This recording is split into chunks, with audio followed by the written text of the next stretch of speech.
அஸ்ஸலாமு அலைக்கும் வரஹ்மத்துல்லாஹி தஆலா வபரகாத்துஹு. ஒரு ஊர்ல அபு நசர் சையத் அப்படின்னு ஒருத்தவங்க இருந்தாங்க. அவங்களுடைய வேலை மீன் பிடிக்கிறதா இருந்தது. அதாவது மீன்களை பிடிச்சு வித்து அதுல வர காசை பணமாக்கி உணவு சாப்பிடுவாங்க இல்லையா? அந்த மாதிரி ஒரு வேலையை தான் அபு நசர் சையத் செஞ்சுட்டு இருந்தாங்க. என்னன்னே தெரியல. கொஞ்ச நாளா அவருடைய வலையில மீனே சிக்கவே இல்லை. கரையில உட்காந்து அமைதியா யோசிச்சுட்டே இருந்தாரு. "யா அல்லாஹ், என்னதாச்சு? என்னுடைய வலையில மட்டும் மீன்கள் சிக்கவே மாட்டேங்குதே!" அப்படின்னு யோசிச்சுட்டே இருக்கும்போது பசி அவருடைய வயித்த கிள்ளுச்சு. ரொம்ப நாளா அவர் சரியா கூட சாப்பிடல. ஏன்னா அவருடைய வலையில தான் மீன்களே சிக்கவே இல்லையே. சரி அப்படின்னு சோகமான முகத்தோட மனசு முழுச பாரத்தோட தன்னுடைய வீட்டுக்கு போறாரு. அங்க பார்த்த காட்சி அவரை இன்னுமே உலுக்கிடுது. அவங்க மனைவி பசியோடையும், குழந்தைகளும் பசியோடையும் இருக்கிறத பார்த்து அவர் ரொம்ப மனம் வருந்தி போயிட்டாங்க. ரொம்ப மனசு வருத்தத்தோட பக்கத்துல இருக்கிற பள்ளிவாசலுக்கு போயிட்டு அவர்களால் தாங்கவே முடியாம அழுதுட்டாங்க. அப்போ அங்க இருக்கிற இமாம், "என்ன ஆச்சு அபு நசர் சையத்? என்ன ஆச்சு உங்களுக்கு? ஏன் அழறீங்க?" அப்படின்னு கேட்குறாங்க. அதுக்கு அபு நசர் அவங்க சொல்றாங்க, "இல்ல, இப்படி என்னுடைய மீன் வலையில எந்த மீனுமே சிக்கவே இல்ல. அதனால ரொம்ப நாளா நானும் என் குடும்பத்தினரும் பசியோட இருக்கோம். அவங்கள பார்க்கும்போது எனக்கு இன்னுமே ரொம்ப வருத்தமா இருக்கு" அப்படின்னு சொல்றாங்க. உடனே அந்த இமாம் சொல்றாங்க, "இல்ல, இல்ல. நீங்க வேணா இப்படி செஞ்சு பாருங்க. நீங்க மீன் பிடிக்க போறீங்க இல்லையா? அப்போ 2 ரக்காத் நஃபில் தொழுதுட்டு அல்லாஹ்வின் பேரை சொல்லி மீன் பிடிக்க போங்க. இன்ஷா அல்லாஹ், அல்லாஹ் தஆலா உங்களுக்கு உதவி செய்வான்" அப்படின்னு சொல்றாங்க. அபு நசரும் சரி அப்படின்னு சொல்லிட்டு அடுத்த நாள் மீன் பிடிக்க போகும்போது அந்த கரையிலேயே உட்காந்து 2 ரக்காத் நஃபில் தொழுதுட்டு மீன் பிடிக்க போறாங்க. என்ன ஒரு ஆச்சரியம் தெரியுமா? அன்னைக்கு அல்ஹம்துலில்லாஹ் அவங்களுடைய வலையில ஒரு பெரிய மீன் சிக்கிடுச்சு. ரொம்பவே சந்தோஷத்தோட அந்த மீனை எடுத்துட்டு விக்கிறதுக்காக மார்க்கெட்க்கு போறாங்க. கடைத்தெருவுக்கு போயிட்டு அந்த மீனை வித்து காசாக்கி அதுல சில உணவுப் பொருட்களை தனக்கும் தன் குடும்பத்தினருக்கும் தேவையான அளவு உணவுப் பொருட்களை வாங்கிக்கிட்டு வீடு திரும்பிக்கிட்டே இருக்காங்க. வீடு திரும்புற வழியில அவங்க ஒரு அம்மாவையும் அவங்களுடைய மகனையும் ரொம்ப சோர்வா, ரொம்ப ஏழ்மை நிலையில பார்க்குறாங்க. அவங்களுக்கு மனசே கேட்கல. என்ன இவங்க இவ்ளோ சோர்வா ஏழ்மை நிலையில உட்கார்ந்துருக்காங்களேன்னு பக்கத்துல போய் கேட்குறாங்க. "என்னாச்சும்மா? ஏன் இவ்ளோ சோர்வா உட்கார்ந்துருக்கீங்க?" அப்படின்னு கேட்குறாங்க. அதற்கு அந்த அம்மா சொல்றாங்க, "ரொம்ப நாட்களா நாங்க சாப்பிடவே இல்ல. என்னுடைய மகனும் எதுவுமே உணவு எடுத்துக்கவே இல்ல. ஏன்னா எங்ககிட்ட உணவு வாங்குற அளவுக்கு காசு இல்ல" அப்படின்னு ரொம்ப அழுதுகிட்டே சொல்றாங்க. அத கேட்ட அபு நசர் அவங்களுக்கு தன்னுடைய பசியும், தன்னுடைய வீட்ல இருக்கிறவங்களுடைய பசியும் ஞாபகம் வரதான் செஞ்சது.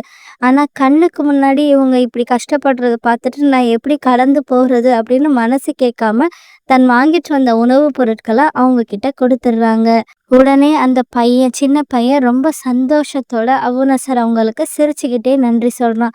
அந்த அம்மாவும் ரொம்ப ஆனந்த கண்ணீரோட கண்ணீர் விட்டு அழுதே அழுதுடுறாங்க. "உங்களை அல்லாஹ் தஆலா சொர்க்கத்தில் சேர்க்கட்டும்" அப்படின்னு துவா செஞ்சவங்களும் அந்த உணவுப் பொருட்கள வாங்கிக்கிறாங்க.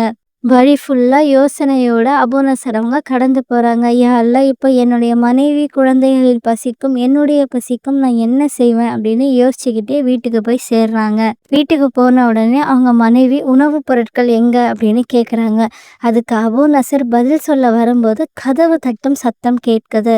சரி, யாரா இருக்கும் அப்படின்னு உடனே அபு நசர் அவங்க வெளியில வந்து, "யாரு?" அப்படின்னு கேட்குறாங்க. அதற்கு அங்க ஒருத்தவங்க வந்து நின்னுட்ருந்தாங்க.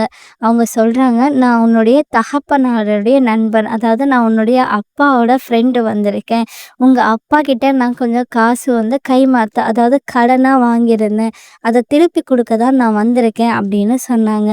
அப்படின்னு சொல்லிட்டு ஒரு பை நிறைய பணத்தை எடுத்து அபு நசர் அவங்க கிட்ட தர்றாங்க. அபு நசர் அவங்களுக்கு என்ன செய்றதுன்னே புரியல. சந்தோஷத்துல ரொம்பவே திகைச்சு போயிட்டு அல்ஹம்துலில்லாஹ், அல்ஹம்துலில்லாஹ்ன்னு சொல்லிக்கிட்டே இருந்தாங்க. அந்த காசு வச்சு சில உணவுப் பொருட்கள வாங்கி தன்னுடைய குடும்பத்தினருடைய பசிய தீர்த்துக்கிட்டாங்க. மீதி உள்ள பணத்துல வியாபாரம் ஆரம்பிக்கிறாங்க. அந்த வியாபாரம் பல்கி பெருகுது. அதாவது ரொம்பவே பரக்கத்தா அல்லாஹ் தஆலா அந்த வியாபாரத்துல குடுத்துட்டான். கொஞ்ச நாள்லயே அவங்க ரொம்ப பணக்காரங்களா ஆயிடுறாங்க. கடைகள், பெரிய வீடு, வீடு நிறைய சந்தோஷம் அப்படின்னு அவங்க வாழ்க்கையே ரொம்ப அழகா மாறிடுச்சு. ஆனாலும் அபூ நசர் அவங்களுடைய பசியை உணர்ந்தவங்களா இருந்தாங்க. நானும் ஒரு காலத்துல ஏழ்மை நிலையிலேருந்து தானே வந்திருக்கேன் அப்படின்னு தன்னுடைய சம்பாத்தியத்திலேருந்து இப்ப தன்னுடைய வருமானத்திலேருந்து வர்ற எக்ஸ்ட்ரா காசு, அதாவது அதிகப்படியான காச அவங்க தானமா கொடுக்க ஆரம்பிச்சாங்க. பசியோடு இருந்த காலம் போய் 1000, 2000 தினார்கள் அப்படின்னு தானம் கொடுக்குற அளவுக்கு அல்ஹம்துலில்லாஹ் அவங்க உயர்ந்திருந்தாங்க. கொஞ்ச நாள்லயே அந்த ஊர்ல இருக்கிறவங்க அபூ நசர் அவங்களுடைய கொடை அதாவது இந்த மாரி தான தர்மங்கள் கொடுக்குறாங்க அப்படின்றத தெரிஞ்சுக்கிட்டு அவங்கள புகழ ஆரம்பிக்கிறாங்க.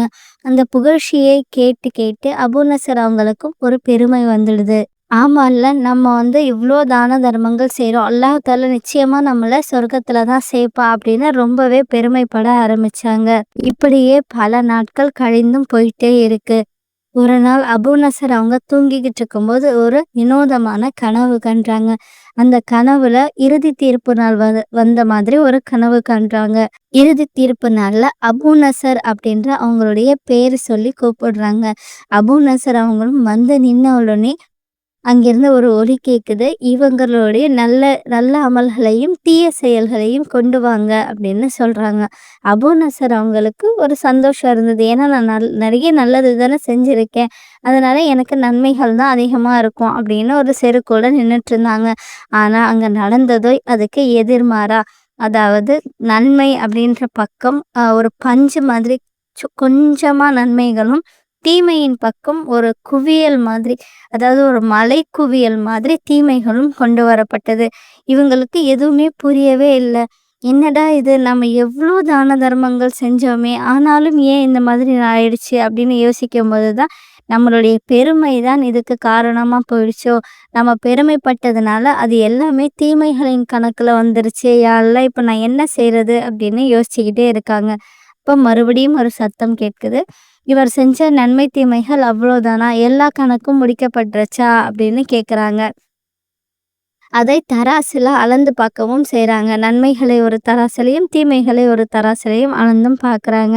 தீமைகளுடைய தராசு ரொம்பவே அதிகமா இருந்தது.